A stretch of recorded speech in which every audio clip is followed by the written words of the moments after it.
मैं गिरिराज मंगल। आज की इस वीडियो में आपका बहुत बहुत स्वागत।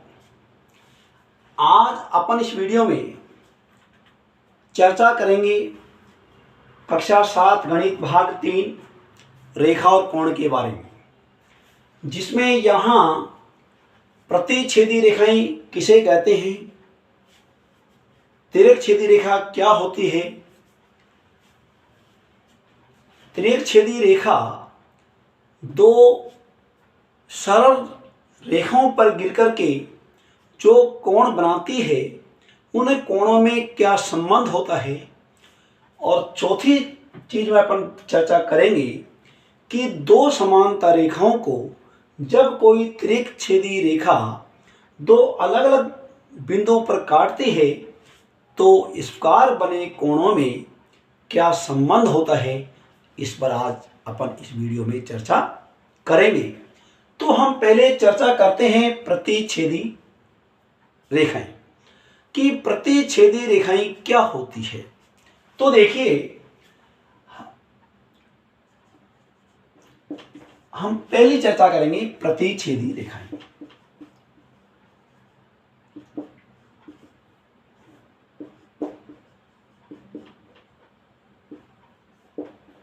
क्या? प्रतिच्छेदी रेखाएं।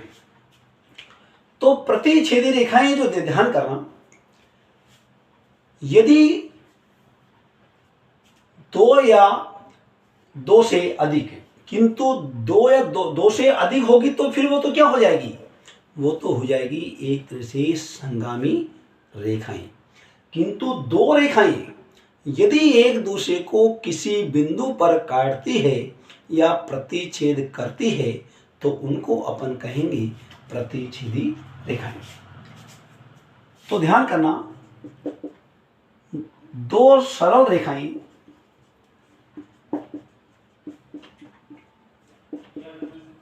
एक दूसरे को किसी बिंदु पर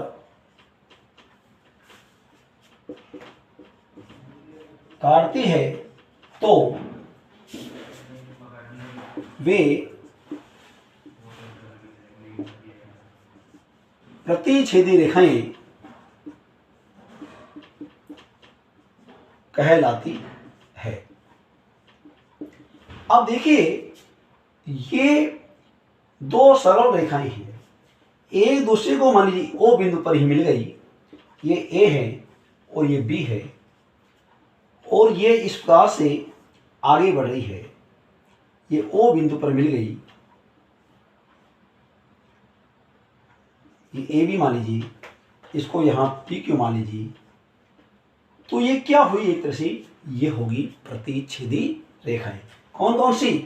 यानी ए बी व पी क्यू, ये क्या होगी एक तरह से प्रतिच्छेदी रेखाएं।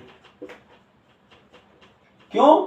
क्योंकि ये दोनों जो हैं एक दूसरे को बिंदु ओ पर काटती हैं या प्रतिच्छेद करती है। तो अपन यहां देखते हैं आगे, ये तो हुई प्रतिच्छेदी रेखाएं, किंतु इसी बिंदु से यदि मान लीजिए तीसरी रेखा भी गुजर जाए, यानी 3 या 3 से अधिक रेखाएं यदि एक ही बिंदु से गुजरती है मान लीजिए, तो फिर उनका नाम प्रतिच्छेदी नहीं होगा, वो क्या हो जाएगी, संगामी रेखाएं हो जाएगी। 2 से अधिक होते ही क्या हो जाएगी, संगामी रेखाएं। तो अपन यहां देखते हैं अपन तिर्यकछेदी रेखा। तिर्यकछेदी रेखा क्या होती है, देखिए,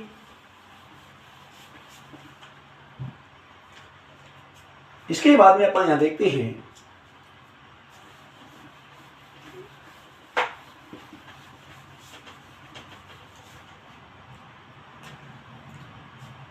दूसरे नंबर पे आते हैं तिर्यकछेदी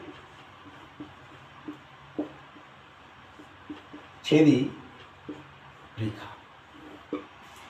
यानी दो सरल रेखाएं हैं, कैसे भी है वो, मान लीजिए जरूरी नहीं कि समांतर ही हो, और उसको यदि को तीसरी रेखा यदि काट दे तो फिर ये क्या होगा, ये मान लीजिए आर एस है, ये ए बी है और यहाँ CD है। ये मान लीजिए P और Q बिंदुओं पर काट रही है। तो ये जो RS है, ये जो RS जो आपको रेखा नजर आ रही है, इसका नाम क्या होगा? इसका नाम होगा तिर्यक-छेदी रेखा। ये तो एक तरह से सरल रेखाएं हैं, किंतु यहाँ जो RS है वो है क्या? तिर्यक-छेदी रेखा। दो सरल रेखाओं को यहाँ पर लिखेंगे। यदि दो सरल रेखाओं को, अब सरल रेखाएं समांतर भी हो सकती हैं, तो ये आगे जाकर के मिल भी सकती हैं। दो सरल रेखाओं को यदि कोई तीसरी रेखा दो अलग अलग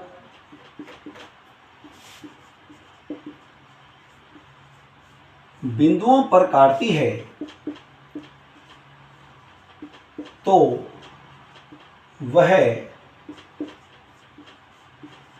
तिर्यक-छेदी रेखा कहलाती है। यानी दो सरल रेखाओं को कोई अन्य तीसरी रेखा दो अलग अलग बिंदुओं पर काटती है, तो उसका नाम क्या हो जाएगा? तिर्यक-छेदी रेखा। तो यहाँ RS क्या है? तिर्यक-छेदी रेखा है। तो ध्यान देना, तिर्यक-छेदी रेखा क्या हुई? दो सरल रेखाओं को अलग अलग बिंदुओं पर काटती है, तो इसका नाम जो है वो होगा तिर्यक-छेदी रेखा। अब हम तीसरे पॉइंट की बात करते हैं, तिर्यक-छेदी रेखा द्वारा निर्मित कोण। इसी कंडीशन में आकृति यही होगी, क्योंकि यहाँ इसमें कोई शर्त नहीं है कि दो सरल रेखाएं आपस में क्या हो? समांतर हो। ये कोई शर्त नहीं है। तो हम देखते हैं,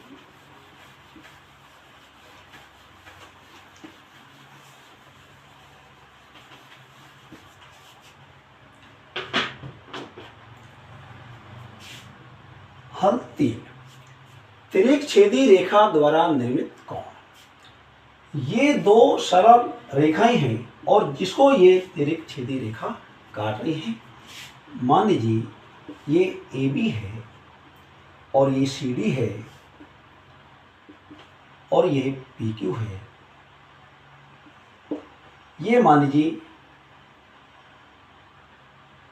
L और M बिंदुओं पर काट रही है, किंतु यहाँ कोण भी तो बन रहे हैं। क्रमांक 1, 2, 3, 4, 5, 6, 7 और 8। L बिंदु पर भी 4 कोण आपको नजर आ रहे हैं और M बिंदु पर भी आपको ये 4 कोण नजर आ रहे हैं। तो इन कोणों में क्या संबंध होगा, ये अपन यहाँ इस क्वेश्चन में चर्चा करेंगे। तो ध्यान देना, दो सरल रेखाओं को तीसरी रेखा काट रही है, जो इसका नाम है तिर्यक-छेदी रेखा। तो यहाँ क्या है? देखिए आप, यहाँ आप देखेंगे कि शीर्षाभिमुख कोण। कौन कौन से कोण होंगे? शीर्षाभिमुख कोण। ये कौन कौन से होंगे? ध्यान देना, शीर्षाभिमुख कोण युग्म की बात करेंगे आप, किंतु इन युग्म में कोई संबंध नहीं होगा। कोण 1 और कोण 3 हो जाएगा, कोण 2 और कोण 4 ये युग्म किसका है? शीर्षाभिमुख कोण का है। कोण 5 और कोण 7 का हो जाएगा और कोण 6 और कोण 8 का। ये है शीर्षाभिमुख कोण युग्म, यानी दोनों शीर्षाभिमुख कोण युग्म है। ये दोनों शीर्षाभिमुख 5 और 7, 6 और 8, ये है शीर्षाभिमुख कोण युग्म। इसी के साथ में अंतः एकांतर, यहां पर बात करते हैं क्या? अंतः एकांतर कोण युग्म की। अंतः एकांतर। क्योंकि एकांतर कोण दो प्रकार के होते हैं, एक होता है बाह्य एकांतर और एक होता है अंतः एकांतर कोण युग्म। तो ध्यान देना, अंतः एकांतर में क्या होगा, कोण 4 और कोण 6 होगा और कोण 3 और कोण 5। यह होगा क्या, अंतः एकांतर कोण युग्म होगा। इसके साथ साथ यहां अपन बात करते हैं बाह्य एकांतर की। बाह्य एकांतर कोण युग्म, कौन से, बाह्य एकांतर कोण युग्म की हम चर्चा करेंगे। तो आप यहां देखेंगे कि कोण 1 और कोण 7, कोण 2 और कोण 8, ये क्या है, बाह्य एकांतर कोण युग्म है। कोण 1 के साथ में कोण 7 होगा और कोण 2 के साथ में कोण 8 होगा। ये है क्या, बाह्य एकांतर कोण युग्म, 1 के साथ में 7 और 2 के साथ में 8। अब इसके बाद में आते हैं अंतः कोण युग्म। अंतः कोण युग्म, अब देखिए अंतः कोण युग्म क्या होता है, वो दो सरल रेखाओं के अंदर अंदर होते हैं। तो ध्यान करना, और ये तिर्यक रेखा के एक ही ओर होते हैं। ये युग्म में इधर के कोणों का इधर के कोण से कोई संबंध नहीं होता। तो ये क्या होगा, कोण 3 और कोण 6 होगा और कोण 4 और कोण 5 होगा। ये क्या है, ये है अंतः कोण युग्म। अब इसके बाद में अपने कोण बचते हैं, कौन से, संगत कोण युग्म। कौन से, संगत कोण युग्म। तो यहां देखिए आप, संगत कोण युग्म, संगत कोण युग्म कौन कौन से होंगे, ध्यान करेंगे आप। कोण 1 के साथ में कोण 5 होगा, कोण 1 और कोण 5, ये युग्म जो होगा वो संगत कोण का होगा। कोण 4 के साथ में कोण 8 होगा, 4 के साथ में 8 होगा। कोण 2 के साथ में कोण 6 होगा और कोण 3 के साथ में कोण 7 होगा। कोण 3 और कोण 7, ये क्या होंगे, ये होंगे आपके संगत कोण युग्म। तो हमने इसमें क्या देखा, इस क्वेश्चन में शीर्षाभिमुख कोण युग्म, अंतः एकांतर कोण युग्म। अंतः एकांतर कोण आपके ओनली ये हैं, ये ध्यान करना, ये दोनों वाले युग्म हैं ओनली, और बाकी ये चारों आप जो देख रहे हैं ये हैं संगत कोण युग्म।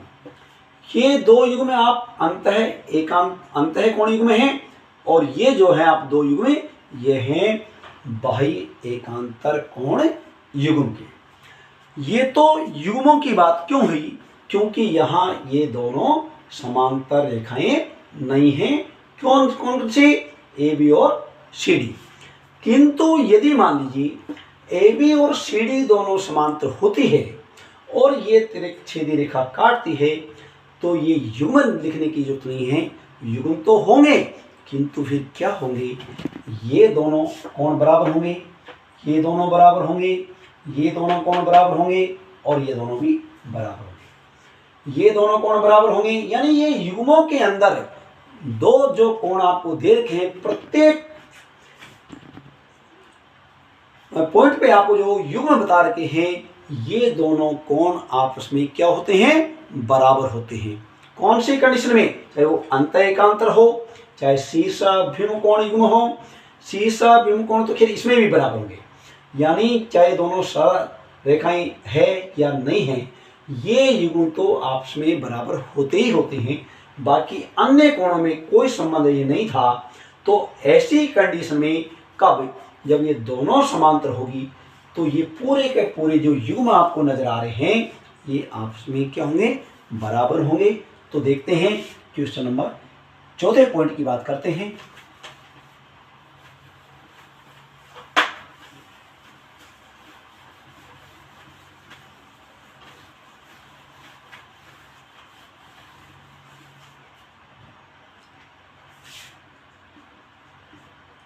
4। ये दो समांतर रेखाओं को ये तिर्यक रेखा काट रही है। यहां दोनों में यानी कंडीशन में अंतर है। जो अपन ने तीसरे पॉइंट पे देखा था वो ये दोनों ए बी और सी डी समांतर नहीं थी।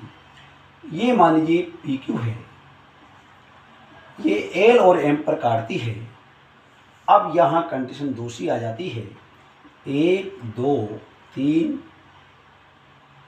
3 यहाँ ले लेते हैं, चलो ये 4 हो गया, 5 6 7 और 8। अब यहाँ देखिए, यहाँ कंडीशन दूसरी चेंज हो गई। यहाँ ए बी और सी डी क्या है, समांतर है। तो यहाँ ए बी समांतर क्या है, सी डी, तथा पी क्यू तिर्यक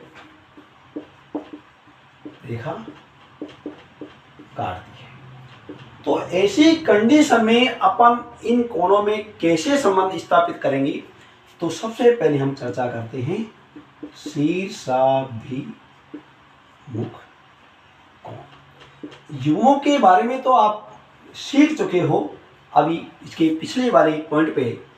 तो इसमें क्या होगा, कोण 1 बराबर, अब ये युग्म तो है ही, किंतु 1 और 3 क्या हो जाएगा, ये बराबर हो जाएगा।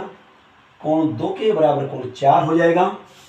कोण 5 के बराबर कोण यहाँ 7 हो जाएगा, और कोण 6 के बराबर यहाँ कोण 8 हो जाएगा। ये युग्म पहले वाले पॉइंट पे युग्म थे, किंतु यहाँ ये आपस में क्या हो गए, बराबर हो गए। बराबर तो उसमें भी थे, ये इस वाले पोर्शन में शीर्षाभिमुख कोण में तो ये दोनों यदि समांतर नहीं होगी तब भी बराबर होते हैं।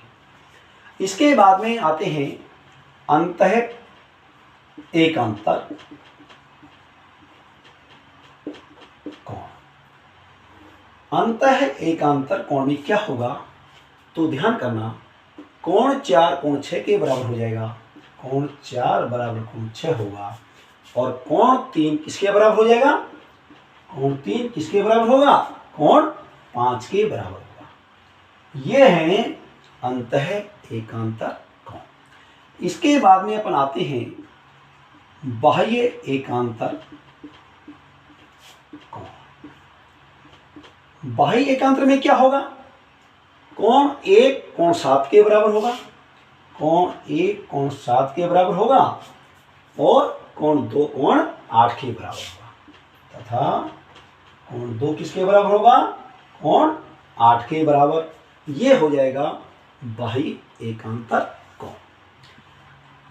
अगला स्टेप अपन लेते हैं, यहां आप इसका स्क्रीनशॉट ले लीजिए।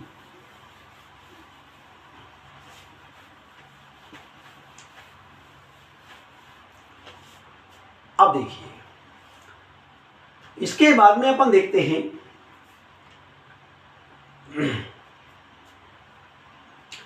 यहां अपन ने शीर्षाभिमुख कोण देखा, अंतः एकांतर हो गया, बाह्य एकांतर हो गया। इसके बाद में आते हैं अंतः कोण। अंतः कोण में क्या होगा, देखिए आप, अंतः कोण में बराबर नहीं होते हैं, तो कोण 3 प्लस कोण 6 बराबर 180 होगा। वहां जो अपने पिछले पॉइंट पे देखा था वहां केवल युग्म था, और उन युग्मों का योग 180 आवश्यक नहीं था, किंतु इस कंडीशन में ये निश्चित रूप से इन दोनों कोणों का योग 180 होगा, और कोण 4 प्लस कोण 5 बराबर भी 180 डिग्री होगा। कौन सी कंडीशन में, जब ए बी और सी डी दोनों आपस में क्या है, समांतर है। अब अंतिम पॉइंट पे आते हैं संगत कोण। तो संगत कोण में क्या होगा, देखिए, संगत कोण में वहां जो पिछले पॉइंट पे था वहां केवल युग्म था, यहाँ बराबर होंगे। कोण 1 बराबर कोण 5 होगा, कोण 2 बराबर कोण 6 हो जाएगा, और कोण 3 बराबर जो है वो कोण 7 हो जाएगा, और कोण 4 बराबर कोण 8 हो जाएगा। ये कोण 8 हो जाएगा। ये है संगत कोण, आपस में बराबर होते हैं। तो युग्म तो है ही, जैसे 1 के साथ में 5, किंतु यहाँ ये बराबर होंगे। कोण 4 8 के बराबर होगा, कोण 2 कोण 6 के बराबर होगा, और कोण 3 कोण 7 के बराबर होगा। ये है जब दो समांतर रेखाओं को तिर्क रेखा काटती है। तो प्रिय छात्रों, ये वीडियो आपको पसंद आया होगा, तो आज आप जो हैं हमारी इस वीडियो को लाइक कीजिए। जो हमारा चैनल है मंगल मैथ्स क्लासेज, इसको आप सब्सक्राइब कीजिए ताकि आने वाली वीडियो आपको हम निरंतर पहुंचा सकें। इसी के साथ बहुत बहुत